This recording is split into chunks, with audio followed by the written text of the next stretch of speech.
اعوذ باللہ من الشیطان الرجیم بسم اللہ الرحمن الرحیم القارعۃ ما القارعۃ وما ادراک ما القارعۃ یوم یکون الناس کالفراش المبثوث وَتَكُونُ الْجِبَالُ كَالْعِهْنِ الْمَنْفُوشِ فَأَمَّا مَنْ ثَقُلَتْ مَوَازِينُهُ فَهُوَ فِي عِيشَةٍ رَاضِيَةٍ وَأَمَّا مَنْ خَفَّتْ مَوَازِينُهُ فَأُمُّهُ هَاوِيَةٌ وَمَا أَدْرَاكَ مَا هِيَهْ نَارٌ حَامِيَةٌ۔ القاریہ کھٹکھٹانے والی، مل قاریہ کھٹکھٹانے والی کیا ہے، وما ادراک مل قاریہ اے مخاطب تجھے کیا معلوم کہ کھٹکھٹانے والی کیا ہے۔ یوم یکون الناس وہ دن کہ جس دن لوگ ہوں گے، کل فراش المبثوث بکھرے ہوئے پتنگوں کی طرح، بکھرے ہوئے پروانوں کی طرح، وَتَكُونُ الْجِبَالُ كَالْعِهْنِ الْمَنْفُوشِ اور اس دن پہاڑ ہوں گے دھنی ہوئی رنگین اون کی طرح۔ فَأَمَّا مَنْ ثَقُلَتْ مَوَازِينُهُ بہرحال جن کے اعمال وزنی ہوں گے، بھاری ہوں گے نیک اعمال، فَهُوَ فِي عِيشَةٍ رَاضِيَةٍ تو وہ پسندیدہ زندگی میں ہوگا، پسندیدہ عیش میں ہوگا۔ وَأَمَّا مَنْ خَفَّتْ مَوَازِينُهُ اور جن کے اعمال ہلکے ہوں گے، فَأُمُّهُ هَاوِيَةٌ اس کا ٹھکانہ دوزخ ہوگا۔ وَمَا أَدْرَاكَ مَا هِيَ تمہیں کیا معلوم ہے کہ وہ گھڑا دوزخ کا کیا ہے، نار حامیہ دہکتی ہوئی آگ ہے۔ میرے محترم بزرگوں اور دوستو، اس سورت کا نام سورۃ القاریہ ہے، اور یہ اس کے بالکل پہلی آیت اسی سے لیا گیا، القاریہ۔ اور قاریہ کا معنی آتا ہے کھٹکھٹانے کا۔ اللہ رب العزت نے قیامت کے بہت سارے نام رکھے، اور قرآن کریم میں اس کے نام آئے، قیامت کا بھی لفظ آیا، آخرت بھی نام آیا، الطامہ بھی اس کا نام آیا، آزفہ بھی اس کا نام ہے، غاشیہ اور الحاقہ جیسے یہ نام قیامت کے ہیں، اسی طرح قیامت کے ناموں میں سے ایک نام قاریہ ہے۔ اور یہاں ان کو کیوں ذکر کیا گیا؟ قرآن مجید میں آپ جگہ جگہ دیکھیں قیامت اور آخرت کے بارے میں مختلف جگہوں پر بعض صورتوں کے نام ایسے رکھے گئے، بعض آیات میں اس طرح کے الفاظ آئے، اور بار بار ان عنوانات کو اللہ رب العزت نے ارشاد فرمایا۔ اس کی وجہ کیا ہے؟ فرمایا تاکہ قیامت اور آخرت کی فکر انسان کے دل اور دماغ میں چھا جائے، اور اس پر انسان کا ایمان مضبوط ہو جائے، اور اس کے دل میں اس کی فکر آ جائے۔ اس وجہ سے ان کا تذکرہ بار بار کیا جا رہا ہے۔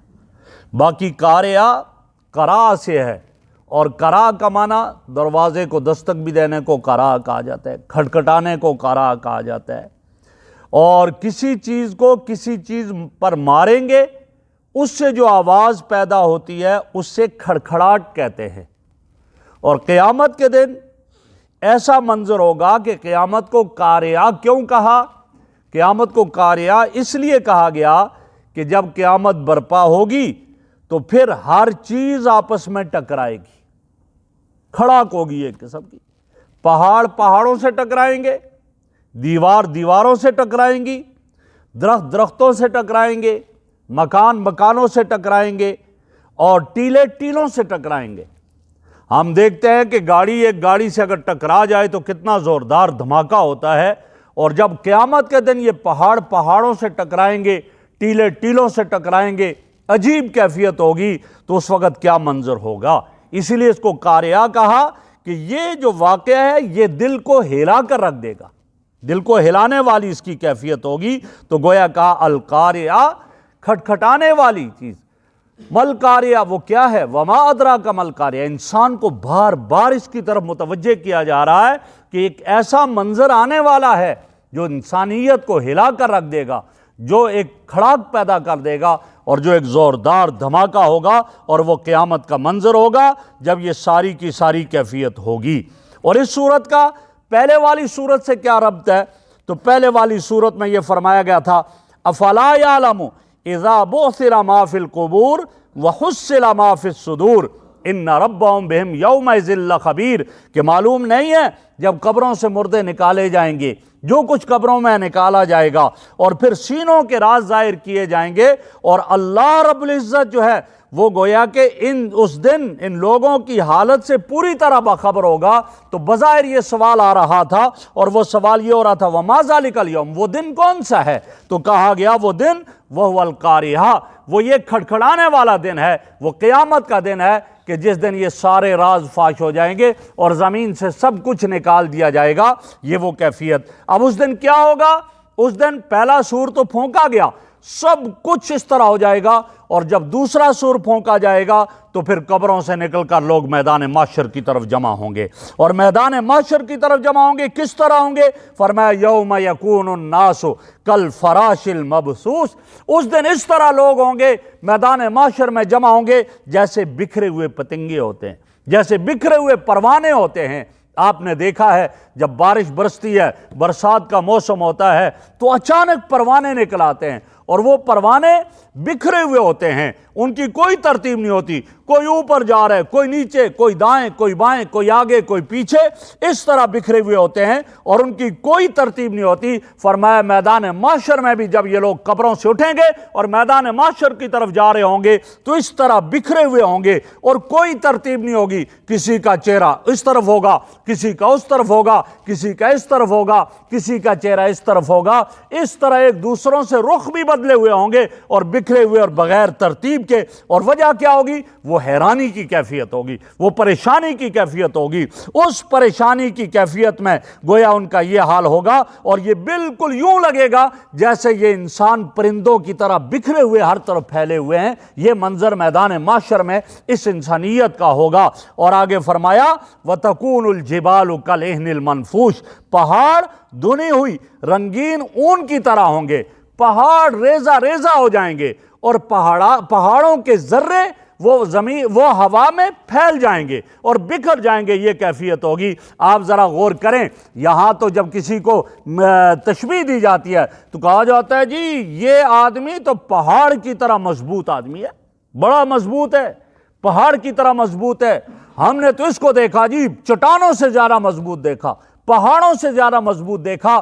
پہاڑی مضبوطی میں پہاڑوں کی طرف ان کی تشبیہ دی جاتی ہے کہ بڑے مضبوط ہیں اور پہاڑوں کی طرح ہیں، اور پہاڑ عام طور پر کیا ہوتے ہیں؟ سخت ہوتے ہیں، لہٰذا اس لیے کہا جاتا ہے، کہتے ہیں یار اس کا دل بڑا ہی سخت ہے، پہاڑ دل بن گیا اس کا، کیا بہت سختی میں آ گیا ہے۔ لیکن اللہ یہ بتا رہے ہیں جن پہاڑوں کی سختی کو تم یاد کرتے ہو نا، وہ دن جو قیامت کا دن ہوگا اس دن ان پہاڑوں کی سختی بھی اس دن کے آگے کچھ نہیں ہوگی، اس وقت ریزہ ریزہ اور ذرہ ذرہ ہو جائیں گے۔ اور روئی تو ویسے ہی نرم ہوتی ہے، اور جب اس کو دھنا جائے روئی کو تو پھر اس کے ذرات اوپر اٹھتے ہیں اور بکھر جاتے ہیں، تو رنگین مختلف رنگوں میں ہو جاتے ہیں۔ کہا یہ حال پہاڑوں کا ہوگا، چونکہ کچھ پہاڑ سفید ہیں، کچھ کالے ہیں، کچھ سرخ ہیں، لیکن جب یہ ریزہ ریزہ ہو جائیں گے تو اس روئی کے ان ذرات کی طرح یہ فضا میں بکھر جائیں گے اور فضا میں تیر رہے ہوں گے۔ یہ حال ہوگا۔ فرمایا اس دن یہ سخت چیزیں بھی نہیں ٹھہر سکیں گی، اس دن کی سختی ان سے زیادہ ہے،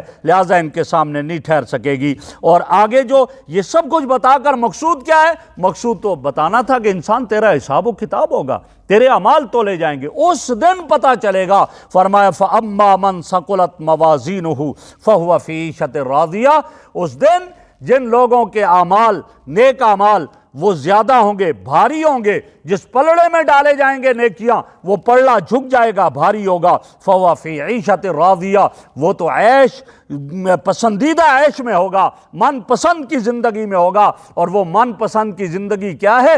من پسند کی زندگی یہ ہے کہ اس کو وہ انعامات دیے جائیں گے مَا لَا عَيْنٌ رَأَتْ وَلَا أُذُنٌ سَمِعَتْ وَلَا خَطَرَ عَلَىٰ قَلْبِ بَشَرٍ، نہ کسی آنکھ نے ان کو دیکھا ہے، نہ کسی کان نے سنا ہے، نہ کسی انسان کے دل پر اس کا خیال گزرا ہے. ایسا کچھ اس کو انعام دیا جائے گا. اور سب سے بڑھ کر کیا ہوگا؟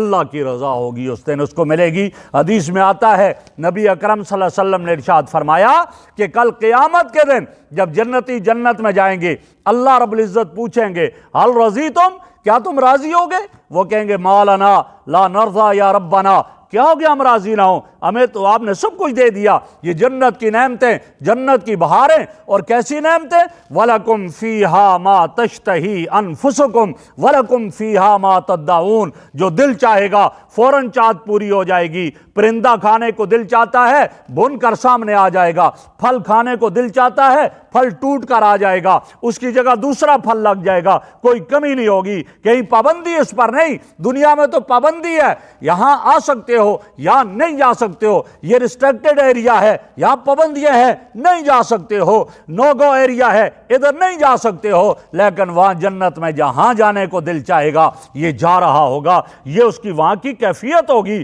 فرمایا اس وقت اللہ فرمائیں گے بتاؤ راضی ہو؟ اللہ آپ نے سب کچھ دے دیا، اتنی آزادیاں، سب کچھ، اور ہمیشہ ہمیشہ کی نعمتیں. دنیا کی نعمتیں عارضی، دنیا کی خوشی عارضی، دنیا کی غمی عارضی، اور آخرت کی خوشی ہمیشہ ہمیشہ کی خوشی. آخرت کی نعمتیں ہمیشہ ہمیشہ کی نعمتیں جو کبھی بھی ختم نہیں ہوں گی، کبھی کم نہیں ہوں گی. ایسی نعمتیں تو اللہ پھر ہم کیوں نہ راضی ہوں؟ اللہ فرمائیں گے نہیں نہیں، ابھی ایک چیز تمہیں نہیں ملی ہے. یا اللہ وہ کون سی چیز ہے؟ اتنا کچھ دے دیا. اللہ فرمائیں گے احلت لکم رضوانی فلا اسخط علیکم ابدا، اب میں ہمیشہ ہمیشہ تم سے راضی ہوں، کبھی ناراض نہیں ہوں گا. اب جنتی جب یہ پروانہ انہیں ملے گا، جب انہیں یہ ڈگری ملے گی، جب انہیں یہ نوٹیفیکیشن ملے گا، وہ کیا کہیں گے؟ اللہ جنت کی بہاروں میں یہ مزہ نہیں ہے جو اس نوٹیفیکیشن میں ہے، جو اس خوشخبری میں جو مزہ ہے وہ جنت کی بہاروں میں نہیں ہے. اللہ وہاں یہ دیں گے. تو فرمایا فَهُوَ فِي عِيشَةٍ رَاضِيَةٍ، وہ وہاں پر پسندیدہ عیش میں ہوگا، من پسند کی زندگی میں ہوگا. جو چاہے گا اس کی چاہت پوری ہو جائے گی، اس کی تمنا پوری ہوگی، ہمیشہ ہمیشہ کی خوشی ہوگی، ہمیشہ ہمیشہ کی راحت ہوگی. یہ اس کا حال ہوگا. کیوں؟ اس لیے کہ دنیا میں اپنی مرضیات کو اللہ کی مرضی پہ قربان کر دیا ہے. آج اللہ رب العزت اس کی مرضی کو مانیں گے، اللہ اس کی مرضی کو پورا کریں گے، اس کی چاہت کو پورا کریں گے. اور اس کے مقابلے میں وَأَمَّا مَنْ خَفَّتْ مَوَازِينُهُ، جس کے نیک اعمال کا پلڑا ہلکا ہو جائے گا اور اوپر چلا جائے گا، گناہوں کا پلڑا نیچے چلا جائے گا، فَأُمُّهُ ہاویہ، اس کا ٹھکانہ دوزخ ہوگا. اس کا ٹھکانہ ایک گڑھا ہے. ہاویہ کہتے ہیں گڑھے کو، ایک گڑھا ہے. دوزخ کا ایک گڑھا اس کا ٹھکانہ ہے. آگے پوچھا گیا وَمَا أَدْرَاكَ مَا هِيَ، تمہیں معلوم ہے وہ کیا گڑھا ہے؟ وہ عام گڑھا نہیں دنیا کے گڑھے کی طرح، نا، نارٌ حامیہ، اس کے اندر دہتی ہوئی آگ ہے، اس آگ میں جلے گا. اور مفسرین نے بڑی عجیب بات لکھی ہے. مفسرین لکھتے ہیں پہلے اعمال تولے جائیں گے ایمان والوں کے اور کفار کے. تو کافر ظاہر ہے ان کے اعمال میں تو کوئی وزن نہیں ہوگا، ایمان نہیں ہے تو وزن کیسے ہوگا؟ کافر تو جائیں گے جہنم کے گڑھے میں. اس کے بعد پھر ایمان والوں کے اعمالوں کو تولا جائے گا، اس کے اعمال کو تولا جائے گا. نیکیاں زیادہ ہیں جنت کا فیصلہ ہو گیا، گناہ زیادہ ہیں تو پھر دیکھیں گے اللہ رب العزت یا اول والا میں حقوق اللہ اگر معاف کر دیں گے، حقوق العباد ہیں تو بندوں سے معاف کروائے جائیں گے. اور اس کے بعد یہ ہے کہ اللہ یہ بھی چاہیں گے، چاہیں تو ان کو سزا کے لیے جہنم میں بھیجیں گے اور وہاں سزا دے کر وہاں سے واپس جنت میں بھیج دائیں گے. یہ وہاں کا منظر ہوگا. تو میرے بھائیوں پتہ کیا چلا؟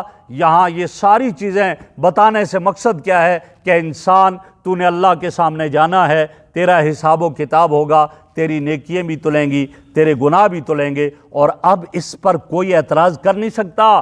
پہلے لوگ گمراہ کرتے تھے کہہ کر ہاں جی نماز کیسے تلے گی، نظر ہی نہیں آتی ہے کیسے تلے گی، ذکر کیسے تلے گا، نظر ہی نہیں آتا ہے، جن کو ہماری اصطلاح میں آراز کہا جاتا ہے۔ آراز وہ چیزیں جن کا جسم نہیں ہوتا، اور تولی تو وہ چیزیں جاتی ہیں جن کا جسم ہوتا ہے، لہٰذا یہ کیسے تولی جائیں گی۔ لیکن آج کل کی ٹیکنالوجی نے اس سب کو جو ہے وہ گویا کہ ختم کر دیا نا اعتراضات کو۔ کیوں؟